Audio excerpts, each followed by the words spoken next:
Science और technology की दुनिया में आपका स्वागत है। इस वीडियो में हम आपको बताने जा रहे हैं फैक्ट्रीज में आखिर कैसे लोहे के स्क्रैप से सरिये, पाइप और आई बीम से लेकर घरों के छतों में इस्तेमाल होने वाले टिन शेड को बनाया जाता है। तो चलिए बिना किसी देरी के वीडियो को शुरू करते हैं।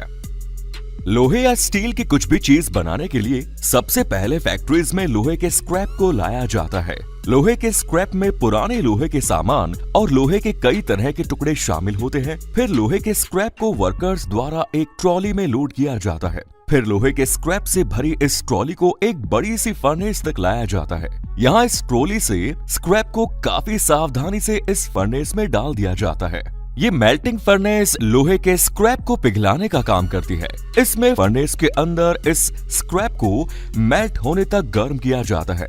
कुछ देर यूं ही फर्नेस में रहने के बाद जब ये स्क्रैप पूरी तरह से लिक्विड में बदल जाता है तो फिर इस पूरे कंटेनर को एक क्रेन की मदद से बाहर निकाल लिया जाता है। फिर इस मेल्टेड लिक्विड को एक छोटे कंटेनर में ले जाया जाता है। यहाँ से इस लिक्विड को इन मोल्ड्स में डाला जाता है। इस तरह से थोड़ा थोड़ा करके इस लिक्विड को इन सभी मोल्ड्स में डाल दिया जाता है। थोड़ी देर ठंडा होने के बाद इन मोल्ड्स से इन रेड हॉट बीम्स को बाहर निकाल लिया जाता है। फिर इन बीम्स को ठंडा होने पर एक जगह कलेक्ट कर लिया जाता है।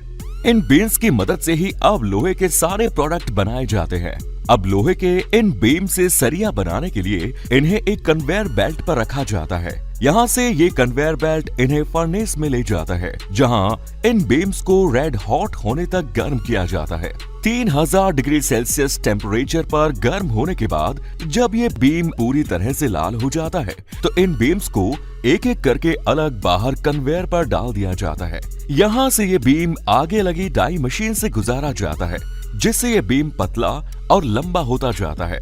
एक बार इस बीम की आइडल लेंथ हो जाने के बाद इस बीम को सरिये की शेप में लाने के लिए मल्टीपल डाई मशीनों में से गुजारा जाता है, जिससे ये बीम पतला और लंबे हो जाते हैं। यहाँ इस लोहे को एक डाई से निकालकर दूसरी उसमें छोटी डाई डाल दी जाती है। इस तरह से इस लोहे को छोटी से छोटी डाई में से गुजारते हुए ये पतला होते जाता है और एक सरिये की शेप लेने लगता है। इस तरह से फाइनल डाई से गुजार कर ये लोहे की रॉड एक परफेक्ट सरिये की शेप में आ जाती है। फिर इसे ठंडा होने के लिए एक तरफ रख दिया जाता है और ठंडा होने के बाद ही सरिया पूरी तरह से बनकर तैयार हो जाता है।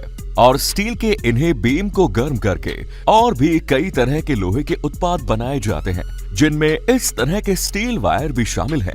इन बीम्स को डाई में से गुजारते हुए काफी पतला वायर बना लिया जाता है। ये वायर डाई मशीन की मदद से तेजी से छल्लों के रूप में आगे की तरफ कन्वेयर पर फेंक दिया जाता है, जिसके बाद ये आगे ठंडा हो जाता है। फिर इस वायर को एक अलग प्लेटफॉर्म पर इकट्ठा करके इनके रोल बना दिए जाते हैं। और इसी तरह से आई बीम बनाने के लिए भी इन्हीं लोहे के बीम्स का इस्तेमाल किया जाता है। सबसे पहले इन बीम्स को फर्नेस में डालकर गर्म किया जाता है। गर्म होने के बाद इन बीम को कन्वेयर की मदद से आगे प्रोसेस के लिए लाया जाता है। यहाँ इन बीम को सीधे ही एक डाई रोलर में से गुजार दिया जाता है, जो कि इसे दोनों तरफ से बीच में से दबा देती है। फिर और अच्छे से शेप देने के लिए एक बार फिर से इसे डाई रोलर में से गुजारा जाता है, जिसके बाद ये बीम एक आई बीम की शेप लेने लगता है। फिर इस बीम को फाइनली एक बार और डाई मशीन में से गुजारा जाता है, जहां ये परफेक्ट आई बीम की शेप में आ जाता है। फिर इस आई बीम को आगे ठंडा होने के लिए निकाल दिया जाता है। इस तरह से इन आई बीम को बनाया जाता है। इन आई बीम का इस्तेमाल ब्रिज और बिल्डिंग कंस्ट्रक्शन के साथ बड़े बड़े ट्रेलर बनाने में किया जाता है, क्योंकि इस तरह के आई बीम काफी ज्यादा लोड बेयर कर सकते हैं। अब हम जानेंगे कि आखिर स्टील शीट को कैसे बनाया जाता है। जिन स्टील शीट की मदद से घरों पर लगने वाले टिन शेड से लेकर किचन के बर्तन तक बनाए जाते हैं। स्टील शीट बनाने के लिए सबसे पहले लोहे के स्क्रैप को फर्नेस में डालकर उसे मेल्ट किया जाता है। फिर इस मेल्टेड स्टील की मदद से इस तरह की स्टील की बड़ी बड़ी प्लेट्स को बनाया जाता है। फिर इन प्लेट्स को वापस से फर्नेस में डालकर गर्म होने के लिए छोड़ दिया जाता है। 3000 डिग्री सेल्सियस टेम्परेचर तक गर्म होने के बाद स्टील की प्लेट को कन्वेयर बेल्ट पर ले जाया जाता है। ये कन्वेयर बेल्ट इन प्लेट्स को डाई रोलर तक पहुंचा देता है। यहाँ इस मेटल प्लेट को दो रोलर के बीच से प्रेस करते हुए गुजारा जाता है, जिससे ये प्लेट लंबी और पतली होते जाती है। इस तरह से इस प्लेट को कन्वेयर की मदद से बार बार इस रोलिंग डाई मशीन के नीचे से गुजारा जाता है, जिससे इस प्लेट की थिकनेस काफी कम होती जाती है और इसकी लंबाई बढ़ती जाती है। जब इसकी लंबाई काफी ज्यादा बढ़ जाती है तो फिर इस स्टील को कॉइल में लपेटकर रोल करते हुए इस प्रेसिंग रोलर में से तब तक गुजारा जाता है जब तक ये शीट अपनी आइडल थिकनेस तक नहीं पहुंच जाती। जब ये शीट पूरी तरह से अपनी आइडल थिकनेस तक पहुंच जाती है तो फिर इस शीट को आगे की तरफ एक कोइल बना दिया जाता है और फिर इसे ठंडा होने के लिए छोड़ दिया जाता है। ठंडा होने के बाद स्टील कॉइल को एक मशीन में सेट करके इसकी शीट की पॉलिशिंग की जाती है, जिसके बाद ये स्टील की चमकदार शीट पूरी तरह से बनकर तैयार हो जाती है। अब सबसे पहले देखते हैं कि स्टील शीट से टिन शेड कैसे बनाए जाते हैं। टिन शेड बनाने के लिए सबसे पहले स्टील शीट के रोल को इस मशीन के ऊपर फिक्स कर दिया जाता है। इसके बाद ये मशीन इस शीट को आगे खींचते हुए डाई रोलर के एक लंबे प्लेटफॉर्म पर चलती जाती है। यहाँ बीच में लगे डाई रोलर इस शीट को प्रेस करते हुए इसमें नाले की शेप में डिजाइन बनाए जाते हैं। जैसे जैसे ये शीट आगे बढ़ती जाती है, इसमें लगे रोलर्स की संख्या भी बढ़ती जाती है। ये रोलर इस शीट को प्रेस करते हुए आगे निकालते जाता है, जिससे ये शीट टिन शेड की शेप में आ जाती है। फिर फाइनली आप देख सकते हैं कि ये डाई मशीन में से गुजारने के बाद ये टिन शेड की शीट एकदम परफेक्ट शेप में आ जाती है। फिर यहाँ से इस शीट को फिक्स लेंथ के टुकड़ों में काट लिया जाता है।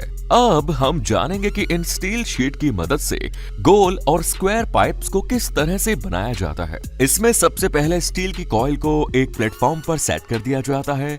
फिर इस स्टील की शीट के एक मुंह को लेकर एक कटिंग मशीन में फिक्स किया जाता है, जिसके बाद ये मशीन इस शीट को खींचते हुए पतली पतली पट्टियों में काटती जाती है। फिर इन पट्टियों की अलग से कॉइल बना ली जाती है। फिर इसमें से एक कॉइल को लेकर इससे भी एक प्लेटफॉर्म पर सेट कर दिया जाता है। फिर स्टील की इस पट्टी को पाइप बनाने वाली मशीन में सेट कर दिया जाता है। ये एक काफी लंबा मशीन प्लेटफॉर्म होता है, जहां स्टील की इस शीट को आगे खींचते हुए डाई रोलर्स के नीचे से गुजारा जाता है। यहाँ ये डाई रोलर स्टील की पट्टी को प्रेस करते हुए गोल शेप देते जाते हैं। जैसे जैसे ये पट्टी गोल पाइप की शेप में आती जाती है तो आगे लगी एक ऑटोमेटिक वेल्डिंग मशीन इसके दोनों सिरों को वेल्ड करते हुए इसे गोल पाइप में बदलती जाती है। फिर आगे इस पाइप की वेल्डिंग की घिसाई करते हुए इसे फिनिशिंग दे दी जाती है। फिर आगे एक कटिंग मशीन के जरिए इस पाइप को 20 फीट के टुकड़ों में काट दिया जाता है और ठीक इसी तरह से इन स्टील शीट की मदद से स्क्वायर पाइप को बनाया जाता है। स्क्वायर पाइप बनाने के लिए सेम इसी तरह के प्लेटफॉर्म का इस्तेमाल किया जाता है। इसमें ऊपर बस गोल पाइप की बजाय स्क्वायर पाइप बनाने की डाई लगी होती है, जो कि इस शीट को स्क्वायर शेप में फोल्ड करते जाती है। इसके बाद इस पाइप के भी दोनों सिरों को वेल्ड करते हुए ये मशीन आगे निकालते जाती है। इसके बाद इसकी वेल्डिंग की घिसाई करते हुए इसे फिनिशिंग दे दी जाती है। इस तरह से इन स्टील शीट की मदद से स्क्वायर पाइप्स को बनाया जाता है। तो दोस्तों, आपको ये सभी फैक्ट्री मशीन्स कैसे लगी कमेंट्स में जरूर बताएं और ऐसे ही इंटरेस्टिंग और नॉलेज से भरे वीडियोस देखने के लिए हमारे चैनल को सब्सक्राइब करें। धन्यवाद।